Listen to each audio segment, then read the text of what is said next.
Okay, question 3.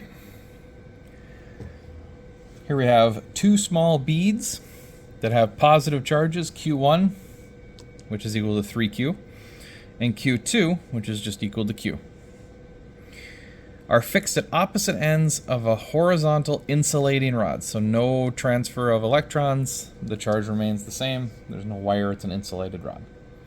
The distance of that rod is 1.5 meters, so that's the distance D, 1.5 meters. There is a bead with charge Q1 at the origin. As shown in this figure, a third small charged bead is free to slide along that rod. So this is our free bead, and this can move left, it can move right, somewhere along this rod. Part A says, at what position X, okay, what position here do we put X, will the third bead be in equilibrium? Okay, which means, what does equilibrium mean from Physics 1? It means that the forces all cancel out, that there's no push, there's no pull, there's no acceleration, it is in equilibrium. So we need the forces to cancel. Okay. So let's take a little look at this and we can determine a couple of things. We want, let's see, should I name them? I guess, why not? This can be Q1, that's Q2. They didn't write Q3, but we'll call our little bead Q3. And I want, for part A, I want the force from Q1 on Q3 to equal the force from Q2 on Q3. Okay, I want those two forces to equal each other so that we can cancel it out. Okay? So these could be written just like we would normally write forces, right? We know that force is equal to K Q1 Q3 over its distance squared, r squared. And we want that to equal K Q2 Q3 over its distance squared. Okay, so hopefully that makes okay sense. We want the two forces to equal, so we have equilibrium. So here's our two forces. And then we get some cancellations. The K's can be canceled out of both sides of this. Both sides has a Q3. We can get rid of Q3 out of this. And we can also, let's see, we can also do a couple other things. Why don't we start plugging in some things?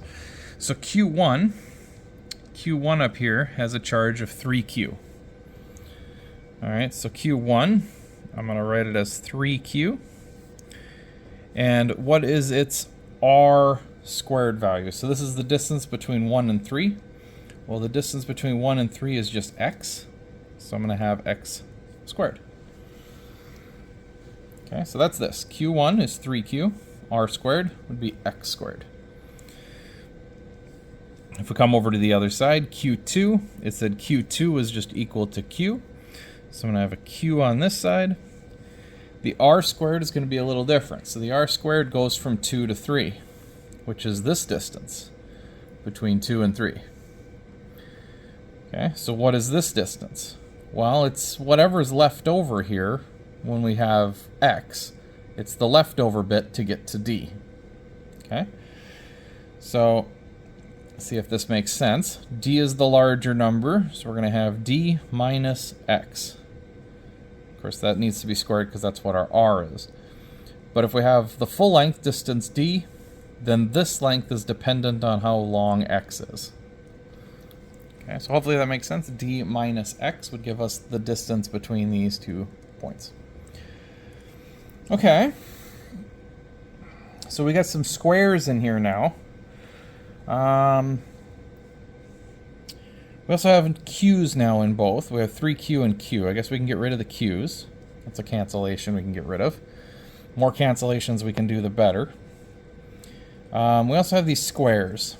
And I don't like working with squares in the denominator, so what I'm going to do is I'm going to square root both sides of the equation.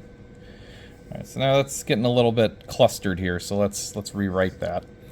I'll have square root 3 over, and then square root of x squared is just x. This would be equal to, the q is gone, so there's just a 1 up top.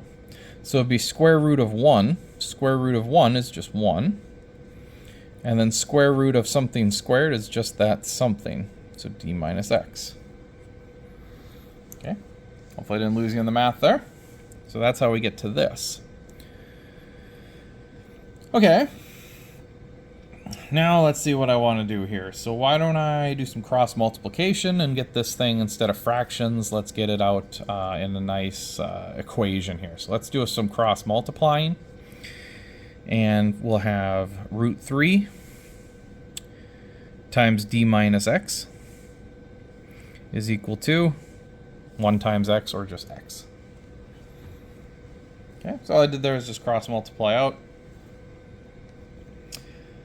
Alright, now what else do I know?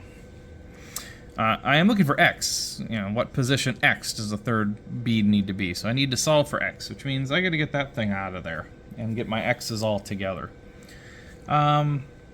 Distance d actually is one that I know, 1.5. I could have plugged that in anywhere. I waited until now.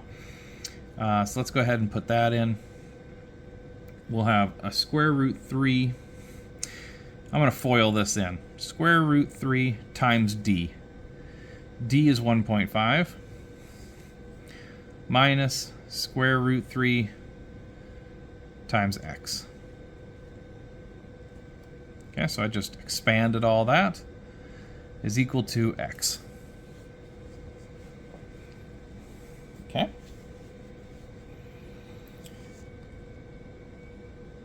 All right, so now what are we going to do?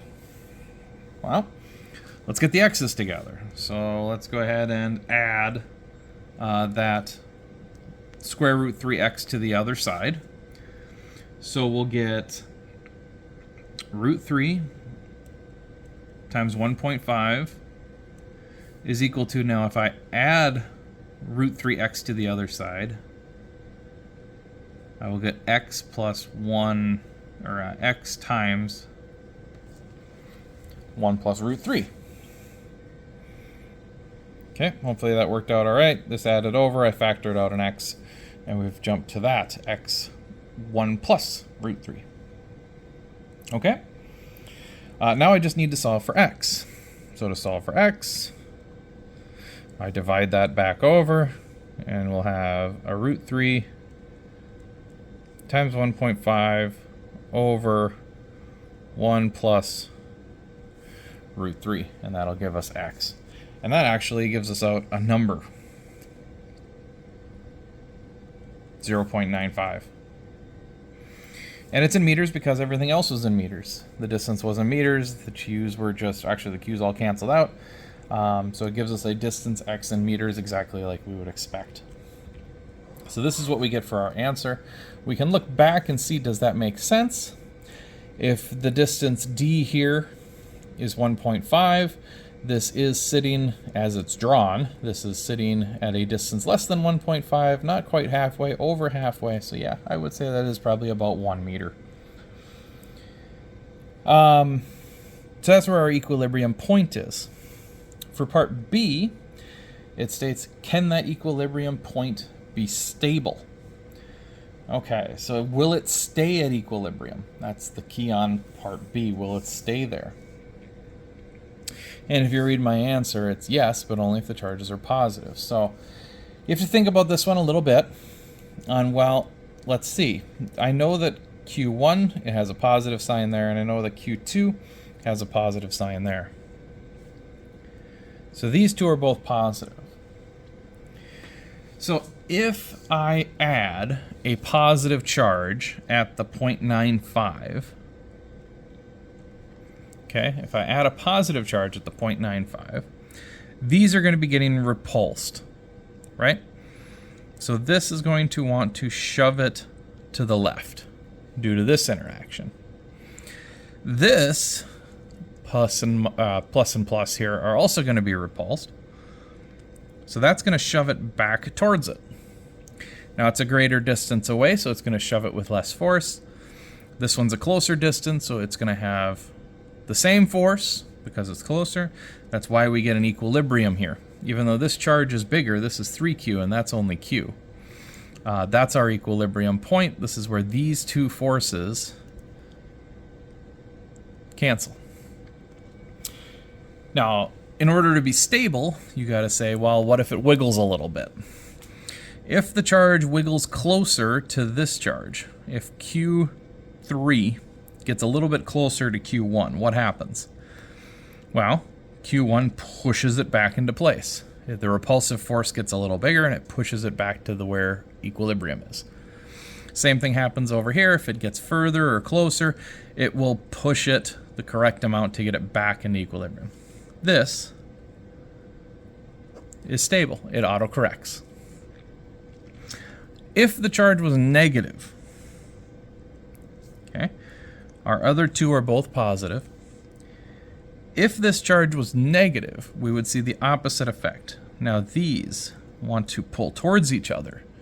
So this one is trying to pull this one towards it. But this one is also pulling towards this charge. This charge is bigger. It's also getting pulled towards that one. So right now, it's sitting at an equilibrium point. The forces here will cancel. Okay, that is still an equilibrium point. The forces there will cancel out, but it's not stable. If we wiggle this thing just a little bit, say we put it just a little bit closer to this positive charge, the attraction force gets larger because it is now closer to Q1. And it is further from Q3, so it loses some of its attraction, and then this force will dominate and it will pull it towards it. Same goes this way. If it wiggles just a little bit to the right, this force will become larger, this one becomes smaller, and it can no longer equal. It will get pulled to the right.